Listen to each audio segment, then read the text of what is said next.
بسم اللہ الرحمن الرحیم۔ السلام علیکم پیارے ناظرین، welcome to my channel Islamic book. پیارے ناظرین، آج ہم بات کر رہے ہیں اللہ تبارک تعالیٰ کے پیارے محبوب خاتم المرسلین حضرت محمد صلی اللہ علیہ وسلم کی پیاری ذات کے متعلق کہ کیسے ولادت کے پہلے 7 روز انہوں نے کس لونڈی کا دودھ پیا، اور ان پر سب سے پہلے ایمان لانے والے حضرات کون سے تھے، اور آپ صلی اللہ علیہ وسلم کی اولاد مبارک کتنی تھی، اور آپ صلی اللہ علیہ وسلم کی ازواج مطہرات کتنی اور ان کے نام کیا تھے۔ تو دوستو، ویڈیو شروع کرنے سے پہلے ریکویسٹ کروں گی کہ میرے چینل کو سبسکرائب کر دیں، ویڈیو کو لائک کر دیں، شیئر کر دیں اور ایک پیارا سا کمنٹ کر دیں۔ تو دوستو، آپ صلی اللہ علیہ وسلم 20 اپریل 571 ہجری 12 ربیع الاول کو مکہ مکرمہ میں قبیلہ قریش میں پیدا ہوئے۔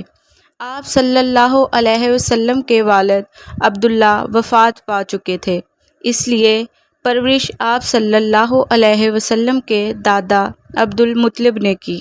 آپ صلی اللہ علیہ وسلم کی والدہ کا نام آمنہ بنت وہب تھا۔ ولادت کے بعد 7 روز تک صوبیہ رضی اللہ تعالی عنہا کا دودھ پیا، جو کہ ابو لہب بن عبد المطلب کی لونڈی تھی۔ عرب دستور کے مطابق 8ویں روز قبیلہ بنی سعد کی ایک خاتون حلیمہ سعدیہ رضی اللہ تعالی عنہا کے سپرد آپ صلی اللہ علیہ وسلم کو کر دیا گیا۔ آپ صلی اللہ علیہ وسلم کو وہ مکہ کے ایک نواحی قبیلہ بنو سعد کے گاؤں لے گئی۔ حلیمہ سعدیہ رضی اللہ تعالی عنہا آپ کو ہر 6 ماہ بعد مکہ لاتی تھی۔ آپ صلی اللہ علیہ وسلم 4 برس کی عمر تک بنو سعد میں رہے۔ 6 برس کے تھے کہ والدہ کا انتقال ہو گیا۔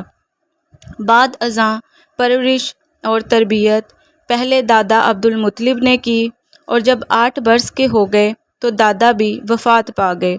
اس طرح اپنے چچا ابو طالب کے سایہ عاطفت میں آ گئے۔ آپ صلی اللہ علیہ وسلم نے اپنے چچا کے ساتھ بصرہ اور شام کے کئی تجارتی سفر کیے۔ 12 سال کی عمر میں تجارت کے سلسلے میں شام گئے تو وہاں ایک عیسائی راہب بحیرہ نے آپ صلی اللہ علیہ وسلم کو دیکھا تو ابو طالب کو بتایا کہ نبوت کی جو علامات تورات اور انجیل میں درج ہیں وہ سب آپ صلی اللہ علیہ وسلم میں موجود ہیں۔ 15 برس کے ہوئے تو جنگ فجار میں حصہ لیا۔ ان حضور صلی اللہ علیہ وسلم نے تجارت کو اپنا پیشہ بنا لیا۔ جب 25 برس کے ہوئے تو آپ صلی اللہ علیہ وسلم کا نکاح حضرت خدیجہ رضی اللہ تعالی عنہا سے ہوا، جو کہ ایک بیوہ خاتون تھی اور ان کی عمر 40 سال تھی۔ آپ صلی اللہ علیہ وسلم کی اولاد میں سے 3 بیٹے اور 4 بیٹیاں تھیں۔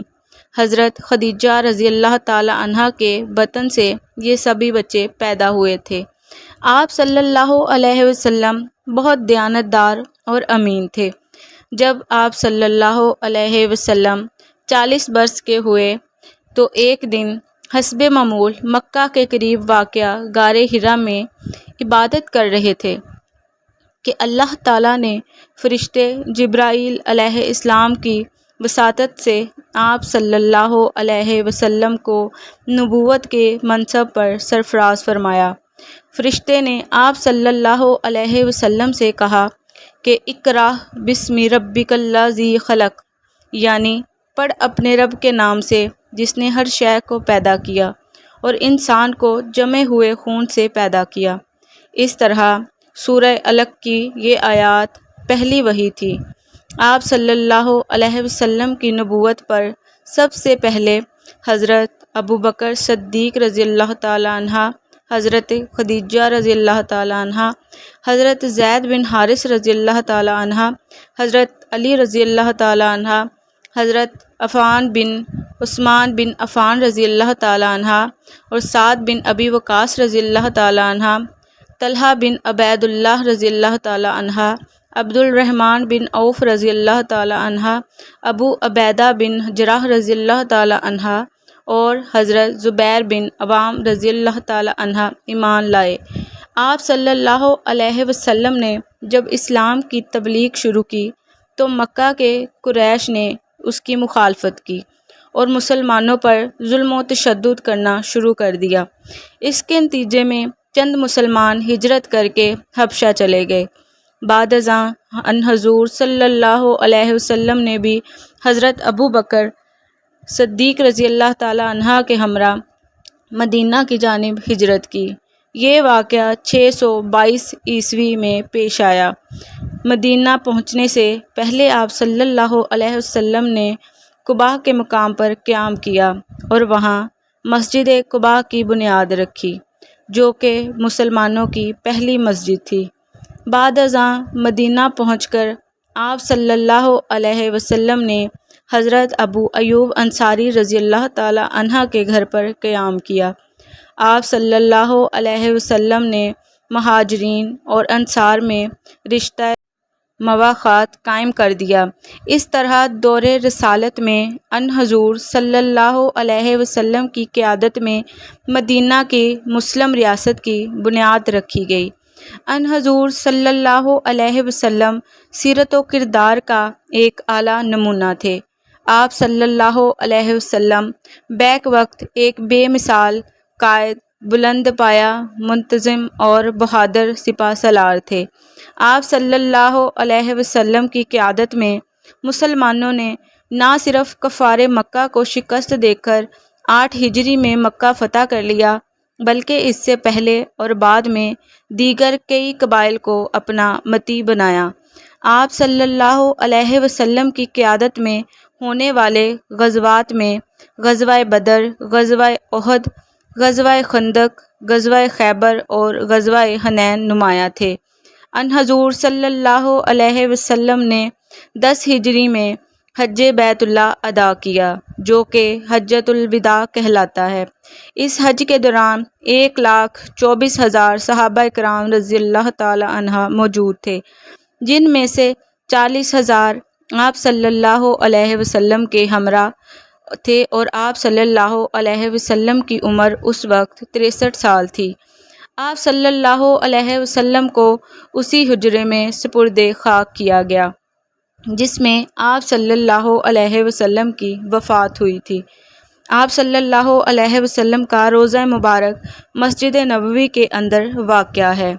ان حضرت محمد صلی اللہ علیہ وسلم کی ازواج مطہرات کے نام درج ذیل تھے: حضرت خدیجہ رضی اللہ تعالی عنہ، حضرت سودا رضی اللہ تعالی عنہ، حضرت عائشہ رضی اللہ تعالی عنہ، حضرت حفصہ رضی اللہ تعالی عنہ، حضرت زینب بنت جحش رضی اللہ تعالی عنہ، حضرت ام سلمہ رضی اللہ تعالی عنہ، حضرت زینب رضی اللہ تعالی عنہ، حضرت جویریہ رضی اللہ تعالی عنہ، حضرت ام حبیبہ رضی اللہ تعالی عنہ، حضرت میمونہ رضی اللہ تعالی عنہ، حضرت صفیہ رضی اللہ تعالی عنہ، حضرت ماریہ قبطیہ رضی اللہ تعالی عنہ۔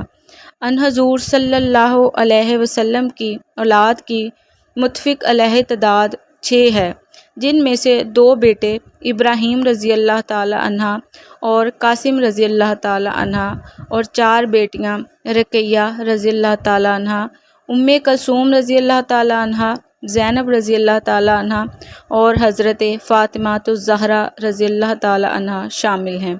ان میں سے حضرت ابراہیم حضرت ماریہ قبطیہ رضی اللہ تعالی عنہ کے بطن سے تھے، جبکہ بقیہ اولاد حضرت خدیجہ رضی اللہ تعالی عنہ کے بطن مبارک سے تھے۔ پیارے دوستو، ہمارے پیارے نبی صلی اللہ علیہ وسلم کی حیات اللہ تعالیٰ کی اطاعت و فرما برداری میں گزر گئی، اور اللہ تبارک تعالیٰ نے ان کی تمام زندگی کو ہمارے لیے عملی نمونہ بنا کر پیش کیا ہے۔ تو ہمیں چاہیے کہ ہمیں اللہ تبارک تعالیٰ کے تمام احکامات اور سنت نبوی کی پیروی کرتے ہوئے اپنی زندگی کو بسر کرنا چاہیے۔ دوستو، اپنا بہت سارا خیال رکھیے گا، دعاؤں میں یاد رکھیے گا۔ اللہ تعالیٰ سب کو اپنے حفظ و ایمان میں رکھے۔ اللہ حافظ۔